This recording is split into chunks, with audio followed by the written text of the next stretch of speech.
Alléluia, Kembo na Yesu Masia. Tukumisa Kembo na Yesu Masia. Seigneur, nous te disons merci par la voix, par l'amour, par ta bonté, par ta bienveillance. Seigneur, nous te remercions, nous te glorifions de toutes les qualités de la vie, Seigneur, parce que vous êtes le seul dit créateur, Seigneur. Aujourd'hui, je suis ton témoin par laquelle aujourd'hui Emmanuel parle sous mon cœur. Emmanuel a déclaré sous mon cœur qui avait parlé et que j'ai dit moi-même, en moi, Jésus, vous êtes Dieu. Donc j'ai témoigné que le Seigneur Jésus-Christ est Dieu, au nom puissant de Jésus-Christ. Seigneur, que je me vois toujours confort dans ta présence divine, que je me vois toujours un homme sincère, un homme de la vérité, comme vous l'avez prescrit avant que je sois sur cette terre, avant que je sois né du ventre de ma mère. Seigneur, je te bénis conformément par la grandeur de ta parole. Je te bénis parfaitement par la bonté de ton cœur, par l'amour de tes exécutions, au nom puissant de Jésus-Christ de Nazareth. L'heure est venue, Seigneur, par laquelle que tout peuple de ce monde doit être soumis par ta loi. Parce que l'heure est venue par laquelle ton règne se verra et ça commencé à se voir. Je te remercie, je te bénis profondément, je te glorifie, je t'exalte dans ta personnalité étant le Fils de Dieu, lui-même qui est Dieu. Seigneur, vous êtes venu pour nous. Vous êtes venu sauver ce monde. Vous êtes venu être planté par Emmanuel sur la terre israélite et congolaise. Que la race qui a été arrachée, la race qui a été enterrée, mais vous êtes venu la déterrer, comme vous me l'avez dit que je te donne, Élie, mon épée, de déterrer le Congo qui est dans les trous par le pouvoir de l'instabilité. Et vous êtes avec moi. Et c'est toi qui fais ton travail au nom de Jésus-Christ. Merci Seigneur par ta bienveillance de bien vouloir retourner sur la terre par Emmanuel pour accomplir la volonté de Dieu. Comme ça a été parlé par l'Ésaïe 46, versets 10 et 11. Et comme vous l'aviez mentionné par l'Acte des Apôtres, chapitre 15, verset 16. Seigneur, je vous remercie. Ta présence divine est sur toute la terre, par laquelle le monde verra que vous êtes le roi des rois. Par la puissance de la croix, Père Berger, par l'autorité suprême de la croix, que ton nom est profondément élevé, hosanna dans les lieux très hauts. Merci Seigneur. Bénis le Congo, bénis le peuple israélite congolais, du royaume Congo, par le sceptre de l'indépendance qui est venu par le nom de Jésus-Christ de Nazareth. Que ce sceptre qui est entre les pieds de Juda, que nul ne l'arrachera. Et ce Juda qui est venu dans le nom de Jésus-Christ, au nom de Jésus-Christ, que ton nom soit le plus glorifié. Dans le nom puissant de Jésus, Jésus de la paix, Jésus de la victoire, Jésus de la paix, Jésus des succès, dans le nom puissant de Jésus-Christ que nous réclamons. Amen. Merci Seigneur. Bon, tous un message au photo pesango. Lelo tozali le 24 juillet 2018. Nazana kati ya résidence ya Emmanuel Papa Ilinzeza. Nazana résidence oyo nzambe azobengango chapelle na ye, azobengango lelo chapelle de guérison et de prospérité, mais na lelo abengi yango le royaume. Abengi yango sanctuaire na ye, esika sanctuaire na ye, esika bolingo ya nzambe ezali, au nom de Jésus. Message de l'unité pesa, et un message na utokozwa mikolo leki le 24 juillet message oyo etali Congo RDC. Donc na kati ya vision na nga namonaki nazalaki quelque part nazalaki na mboka moko boye fona voyager na kende na destination ya mboka moko susu boye na kati ya vision na ngai. Mais tant nazo voyager na bi na kosala transit na pays moko bo natala mboka wana ndenge ezali, natala ndenge bato bazo vivre, natala ndenge bato bazo marcher. Nde nasalaki transit na mboka wana, nde naye kokita naye komona mboka ezalaki inonde na bato baleki trop, bato bakangama, donc na ba marché salité, bato baza bloqué lokola ba sardine, bato baza ko c'est vraiment ko se sauver, ko se na lo bandege nene, bato baza penza ko s'en sortir te. Donc pasi ya ndenge wana na bimi wana na bandi ko contempler mboka nazo regretter pasi ya boye et puis mboka ngo habitation nyonso au peuple nyonso ba na mboka na ce sont des noirs, baza ba noirs. Donc bazo sala misala koteka bibende kotambola na bane balati bilamba bizarre, ozo sentir que kimia ezati bato bakomi na suka, bazo souffrir na suka oyo bazo lala na bapalapa na banzela ba place ezati. Donc encombrement ekoti lokola basadi. Nde na yo komona loin na ngai musika mingi te, mais nazo mona namoni mwana mwasi moko aza noir afandi neti mwa biro ya moke, mwana mwasi wana azo souffrir, azo beta ordinateur na ye papa, azo beta ba mikanda, azo beta na tali bien ngabi c'est qui est elle na yo komona azali secrétaire d'état ancien na moment ya président Bush des États-Unis awa, kombo na ye Condoleezza Rice. Nathalie azo betil, elle souffre parce mais azo travailler kaka, azo travailler. Si qu'on a mona ki famille nga pe ba yo ko joindre ngai na bana poto zo avion na biso transit pa to sala ki to bima to kende na destination sengela ki to kende nde révélation wana esili sika wana tango esili esali nga mawa na bandi ko méditer na sali ba recherche pona nini nzambe olakisi biso Condoleezza Rice na kati ya ba noir bazo souffrir, ye pe aza noir, pona nini olakisi nga mboko yo ezo souffrir boye. Nde na bandu na ba recherche na sali na ye ko retrouver que Afrique toloba lelo soki tozoloba Afrique eza Congo, ba noir ba uta na Afrique na mokili mobimba nde ba s'éparpiller, ba américain noir toke na côté latino, ba espagnol, ba wapi, tout ça ba uta na Afrique. La peau noire origine africaine, mais ba race eza différente. Alors, ce qu'on a dit que ça la recherche, na ye ko trouver que Condoleezza Rice y a sa base, y a augmenter la souffrance de l'Afrique, surtout au central Congo, surtout au Congo RDC, parce que Nzamba pesi biso image na ye, parce que yende azalaki na hauteur ya kozwa décision devant son président.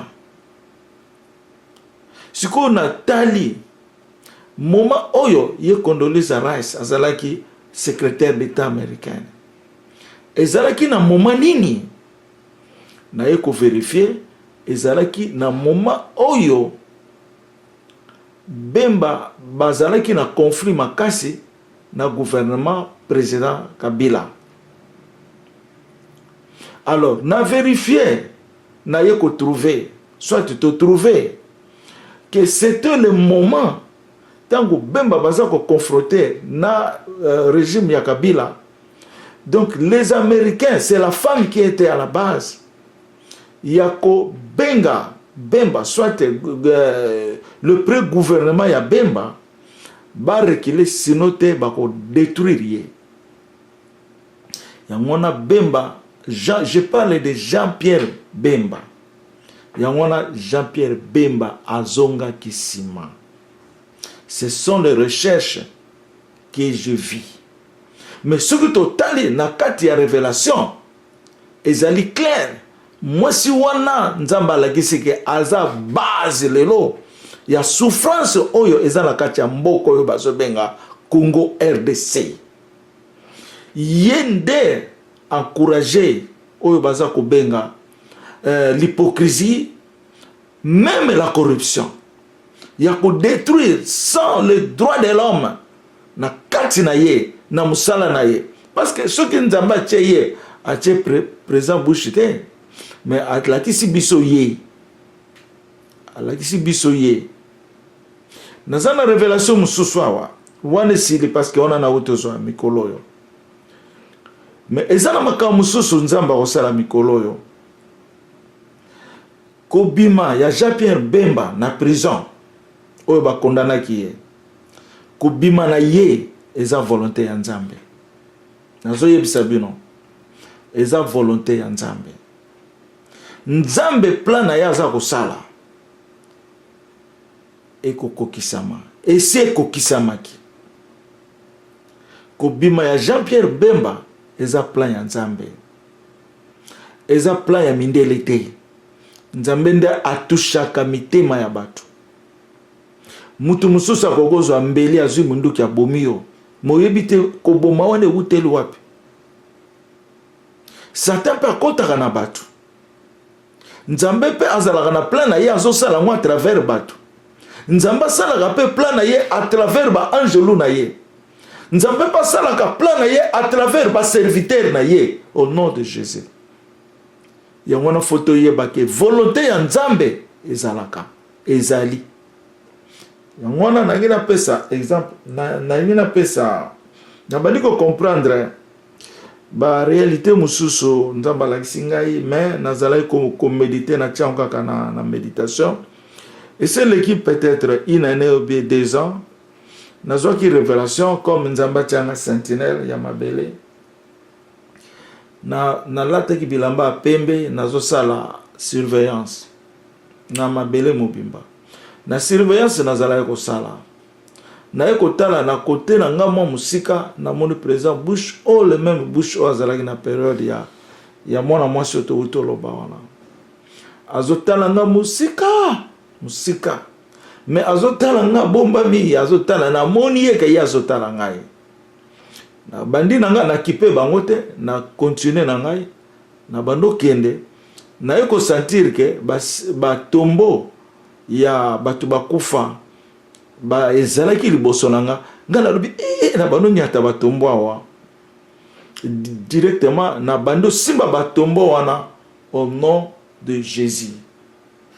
Batombo nyonso na lekaki wana nazo simba yango au nom de Jésus, au nom de Jésus, au nom de Jésus.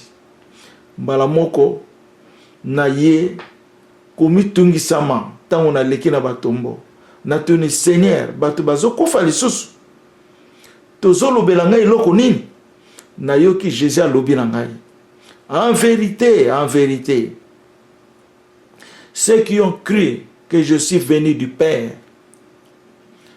ceux-là sont sauvés de la mort, qui passent de la mort à la vie. Nde na yoko comprendre que verset wana o Yesu azoloba na ngai, verset wana ezali na kati ya Bible. Na ngai moko na moni ke verset wana eza na kati ya Bible. Nde tokoki kotanga verset wana bongo tokoloba lisusu oyo nini Nzamba pesinga na méditation wana pour lelo toya ko comprendre loko nini Nzamba soloba na biso. Je lis au nom de Jésus-Christ de Nazareth. Verset 24 du chapitre Jean 5. en vérité, je vous le dis, celui qui écoute ma parole et qui croit à celui qui m'a envoyé, à la vie éternelle, eux ne vient point en jugement, mais il est passé de la mort à la vie. 25. En vérité, je vous le dis, l'heure vient et elle est déjà venue où les morts entendront la voix du Fils de Dieu et ceux qui l'auront entendu vivront. Amen. Donc, yango wana ke tozo mona ba vérité oyo poto ba marche ya Nzambe. Nzambe azolakisa biso bato oyo tozo vivre na bango. Bato oyo bazo songa biso. Est-ce que bato ma bazo songa biso? To bato bazali ko détruire biso. Soki natali pona nini présent bouche azalaki wana. Mais nga nazomona na méditation tango nazo ko méditer. Nazomona kazali cause ya bato ebele bakufi. Nazomona azali cause ya bato ebele bakufi. Parce que tant nazosala surveillance, ya azalaki wana nazomona ngai. Ya azalaki wana nazomona ngai. Ngai na ye komona ye. Nazobombama na komona ngai. Alors, na méditaka yango na propagera pe message oyo. Mais nazalaki na idée moko te. Mais Nzambe ayo kolakisa biso sikoyo à partir ya komona oyo wana tozo benga mama kondolisa wana. Donc ezali même régime, même période. Donc les États-Unis vraiment à côté qui penza na profondément ya ko détruire mboka na biso na ba période wana. Et ça ba période moko eza bien te et cause biso passe mingi. Alors yango nozo mona ke Yesu aye. Tango Yesu aye azoloba na ngai. Tango Jésus aye azoloba na ngai. Est-ce que bozo koyeba azopesa message na ngai mais azo ko adresser message na peuple israélite congolais ya royaume Congo. Azo ko pesa message. Nzamba azoloba est-ce que boyebi eloko nini o babengi libanga? Libanga wana est-ce que bozo yeba yango? Nzamba lobi libanga wana bato bakoki kolongola yango te. Même ata Amérique akokoka kolongola yango te. Parce que libanga wana eza libanga oyo servante ya Nzambe awuti komona libanga wana eye kubuka ekeko ya Babylone. Iza aye komona libanga wana ebuki ekeko ya Babylone. Parce que Nzambe azo parler sur la pierre. Nzambe alakisi définition nenga salaki pierre wana. Alobi pierre wana yango na salaki nango création ya mokili.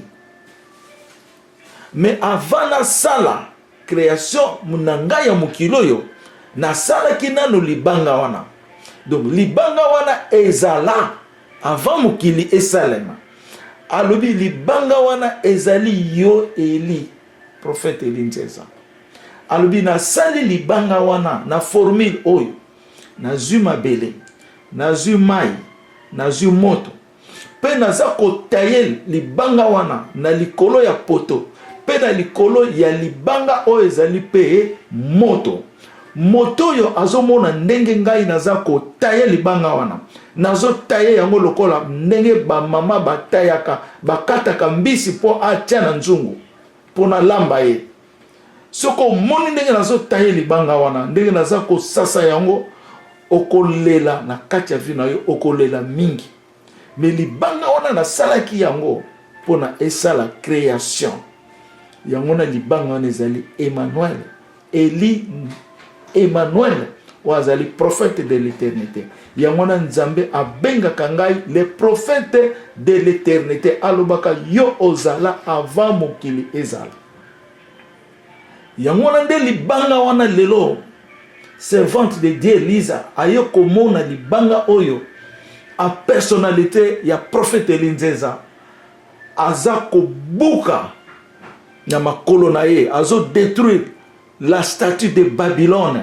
Aza ko détruire yango akitisi yango tina se akitisi yango ntina se susu lipasa na ye azi ye lisusu aye komona libanga lisusu kaka libanga me na kati ya libanga wana eza na noyau moko ya or me noyau ya or wana ezoningana elingi koloba nini. Ça c'est la puissance de l'Israël. Libanga wana oyo bukaki oyo na Daniel 2 verset 44-45 ezolobela biso ke libanga wana yango nde détruire euti na maboko ya mutu te, me libanga wana nde yango eye kopanza ekeko ya Babylone. Soki botangi na Daniel chapitre 2 verset 44-45 bokomona yango ezali wana. Nde sikoyo tozoloba tango ya libanga wana Emmanuel esemonisami na mokili oyo. Libanga wana isi aye azali spirituel, azali homme. Azali homme pas spirituel. Donc yango wana nde tokomi na moma oyo. Yango wana Nzambe alobi ata Amerique akokoka kolongola libanga oyo Yesu aye na mote. Libanga ezali même Pierre oyo David abukaki kingo mutu ya Goliath. C'est la même Pierre. Libanga wana ezali règne ya Israël. Nzamba saloba na ngai. Na tie libanga wana na likolo ya sommet ya ngomba. Alobi cette pierre, c'est toi Élie, alakisinga musapi. Cette pierre, c'est toi Israël. Donc azola kisanga loboko na ye alobi libanga wana eza na likolo ya sommet ya ngomba. C'est toi Israël. Alakisingai ke naza Israël, naza cette pierre. Libanga oyo wuti na loboko ya Jésus-Christ de Nazareth pona oya ko briser Satan na règne na ye, ko briser yango. Ça briser yango. Ba règne ya Babylone esili, c'est fini. Règne ya Jésus-Christ. Pour Jésus-Christ ayo kozong sa règne ya mokili. Règne ya mutu. Mais Jésus obi règne oyo ngana zozongisa na mutu. Mais ezali règne ya ngai Yesu Masia.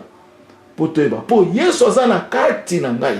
Azana kati ya Emmanuel. Yenda zo sala musala na ye. Na kombo na Yesu.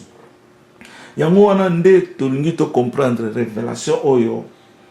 Que vraiment bamboka to fandi mezama wa mingi. Mais Nzambe ayo kokokisa yango. Nzambe aye alongola biso na le pays du nord, le pays des septentrions, azongisa biso na pays natal po akopanza bamboka wana. Justice na ye ekokokisama. Nzambe aye na Jésus-Christ akobunda troisième guerre mondiale.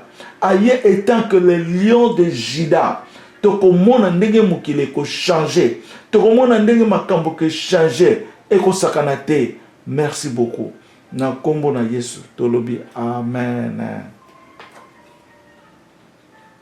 Bonjour à tous. Je m'appelle Isa et je voulais juste partager une vision que j'ai eue le 15 juillet de cette année 2018. Et durant la prière d'ouverture de session par le prophète Elie Nzenza, moi, Isa, j'étais à genoux avec ma sœur au salon et on avait les yeux fermés. Soudainement, je vois l'image d'un grand visage fait en matière de pierre. Ce visage grotesque était grimaçant avec les dents allongées ainsi que la langue est tendue en dehors de la bouche. Et d'un coup, je vois le prophète Elie Nzenza habillé en costume, aussi qui portait des chaussures noires, qui avaient des semelles très épaisses. Faisant des grands pas, il piétinait et crabouillait cette pierre au visage grimaçant. Et le prophète Elie Nzenza piétinait si fortement avec ses pieds qui étaient plus grands de taille que de tout son corps, le visage en pierre grimaçant tombait en morceaux. Les dents tombaient et tout se brisait en petits morceaux. Et la vision s'arrêta là. Alors, mes chers frères et sœurs, cette vision est l'accomplissement de la prophétie du livre de Daniel, chapitre 2, versets 44 à 45, qui dit « Dans le temps de ces rois, le Dieu des cieux suscitera un royaume qui ne sera jamais détruit et qui ne passera point sous la domination d'un autre peuple. Il brisera et anéantira tous ces royaumes-là, et lui-même subsistera éternellement. 45. C'est ce qu'indique la pierre que tu as vue se détacher de la montagne sans le secours d'aucune main, et qui a brisé le fer, l'airain, l'argile, l'argent et l'or. Le grand Dieu qui a fait connaître au roi ce qui doit arriver après cela. Le songe est véritable et son explication est certaine. Merci à tous. Que le Seigneur vous bénisse au nom de Jésus. Amen.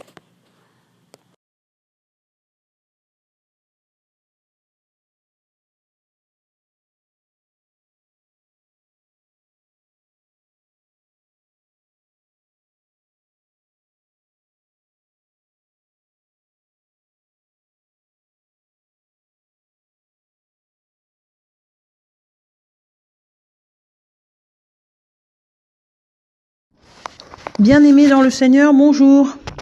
Je suis maman Isabelle, j'habite Dijon en France. Je voulais vous faire part d'un songe que j'ai fait le 7 mai, lundi 7 mai. Je dois le dire depuis longtemps, mais je recule toujours la date. Donc le 7 mai, j'ai fait le songe. Mon songe était ceci. On était dans une ville, c'était comme une ville comme ça. Et on prenait le métro. Il y avait le métro et un téléphérique. Il y avait les deux choses. Et disons comme un bus aussi. Et il y avait une foule, un attroupement de gens. Il y avait du monde qui s'agglutinait dans ces bus-là, dans ce métro, pour aller vers le prophète. Donc tout le monde était là, on se poussait, on rentrait, mais tout le monde était content, personne n'était fâché. On rentrait, on s'agglutinait, on rentrait dans ce bus-là, dans ce tramway, qui montait vers une montagne, qui montait en l'air comme ça. Donc le bus, il roulait, il allait en haut vers la montagne. Et les gens, ils disaient, on va voir le prophète Elinzenza, on va voir le prophète Elinzenza. Tout le monde était content, tout le monde était souriant. Voilà, je voulais vous faire partager, je voulais partager ce songe avec vous. Mais ce qui est étonnant, c'est que moi, j'ai demandé, j'ai pas de doute sur le prophète Elinzenza. Et donc, je me suis demandé pourquoi le Seigneur me fait voir ça. Parce que j'ai pas demandé à ce qu'il me montre le cœur du prophète, parce que moi, je n'ai pas de doute. Mais bon, le Seigneur m'a fait voir ça. J'ai eu la grâce de recevoir ce songe. Et ça m'a vraiment fait plaisir parce que je ne m'y attendais pas du tout. Pas du tout. Bon, merci de m'avoir écouté.